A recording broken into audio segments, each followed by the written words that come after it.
Hey guys, Dr. Teriyaki here, and we are playing Skyrim, and it's 1 o'clock a.m. right now, and yeah, I just felt like playing, and so I am, and I feel good about it. Let's go grab a horse. Come here, horsey, horse, horse.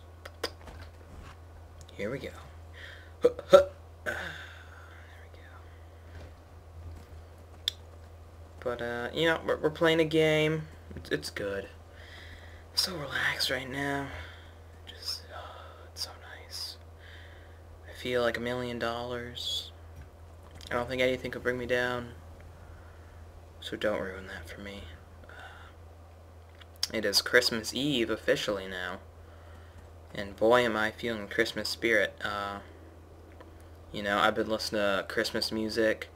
Smooches, in fact, has been knitting a sweater. He actually went to his Daedra house, the haunted house, and he was sitting down and talking to the Daedric Lord or whatever, and while he was knitting a sweater, and he got in the Christmas spirit. It's a green sweater with red dragons on it, very patternish, and I was really impressed by his work.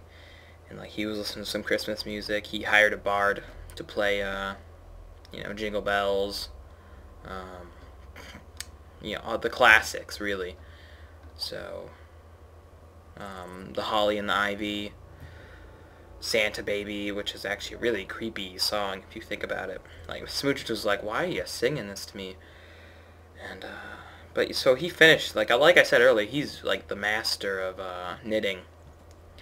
And so he finished the sweater pretty quick, and he gave it to me, and I was like, "Oh, you shouldn't have, Smooches.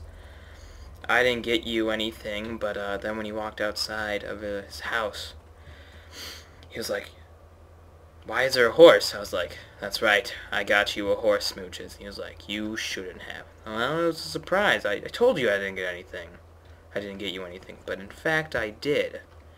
And he was kind of blown away because he just didn't understand, to be perfectly honest. He was very confused. But, so Smooches, me, we're all in the Christmas spirit. The Mcgee family actually is over.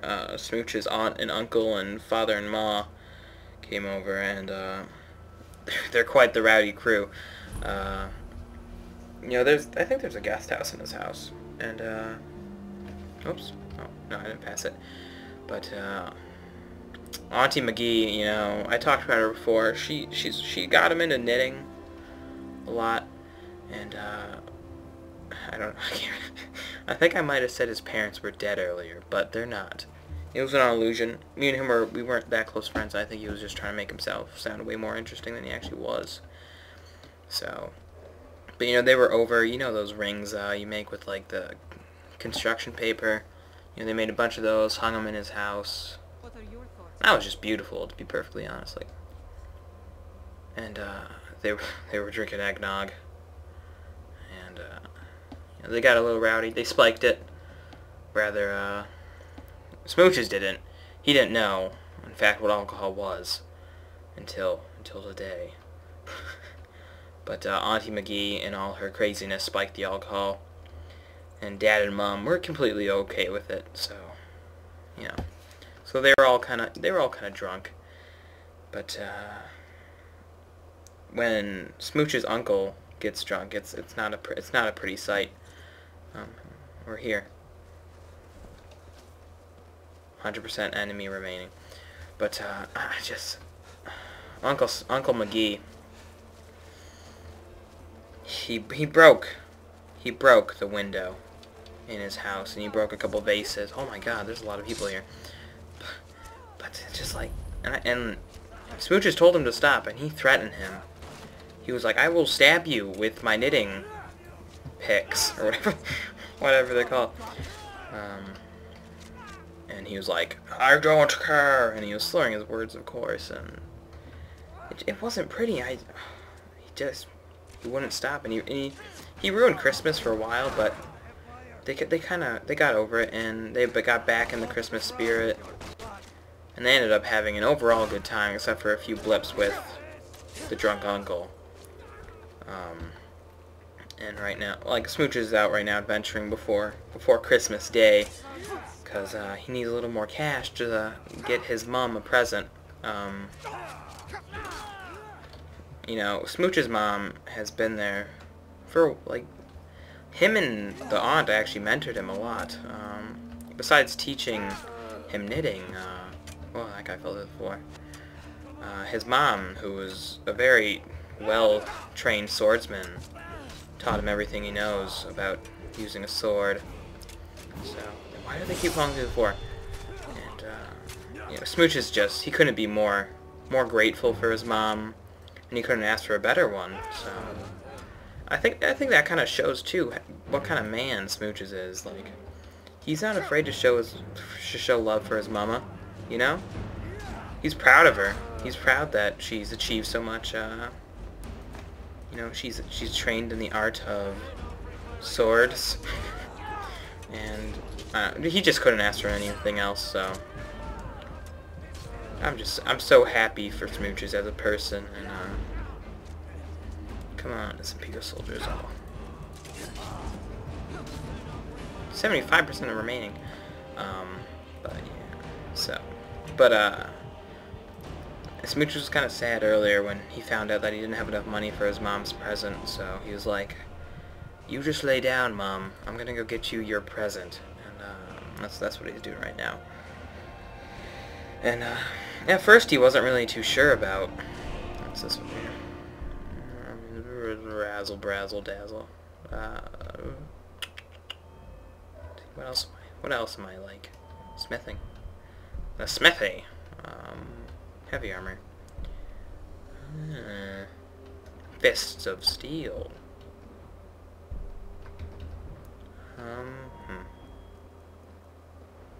Speech. Alright, and you know. But, yeah. But, like, Smooches wanted to buy his mom this really expensive drink that she told him about. And, it was awkward for Smooches to buy, too, because they asked him his age, because apparently it was an alcoholic beverage, and Smooches didn't even know about alcohol until, like, today.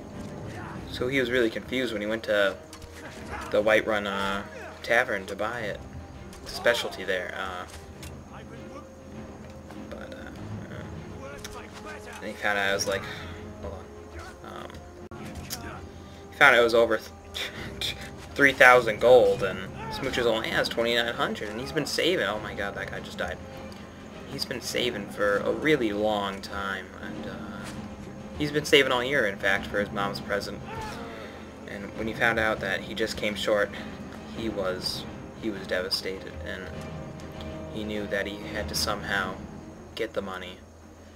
So he talked to what's his face? What's his name? Galmar Stonefist, and Galmar's like, "Yeah, sure, I'll give you a few odds and end jobs. You know, go kill some Imperials." And Smooches wasn't too keen about the idea of going and killing on Christmas Eve, but oh, did I just kill Stormcloak? Yeah, I did. Whoops. But he knew he had to do it for his mom, and he knew it was for a good cause. And he started out like not being too sure if the rebellion was a good thing or not. But in the end, Smooches knew. Smooches knew that he was fighting for a good cause, and Ulfric was, in fact, the true High King of Skyrim. He defeated the one, and just so I don't know. He just feels really good about this. I mean, he doesn't want to be doing it on Christmas Eve, but you know, if it had to be for anything else, it'd be for his mom. So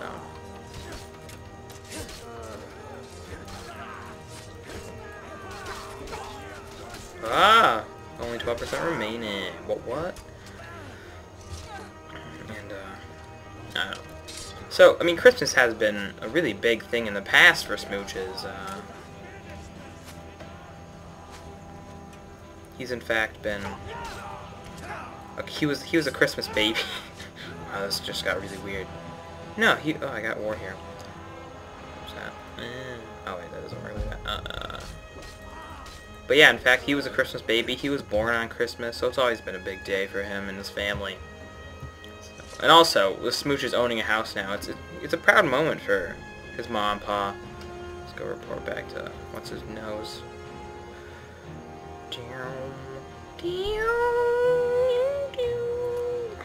Okay. Boom. Report to Ulfric Stormcloak. Oh, I can't fast travel when enemies are nearby. That's good.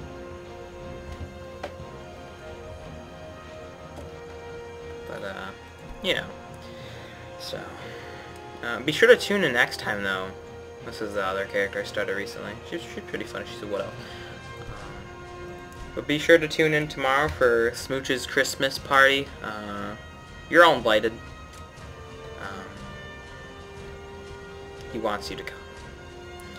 He knows that you've been watching him for quite some time, and he feels a connection to you and to your souls.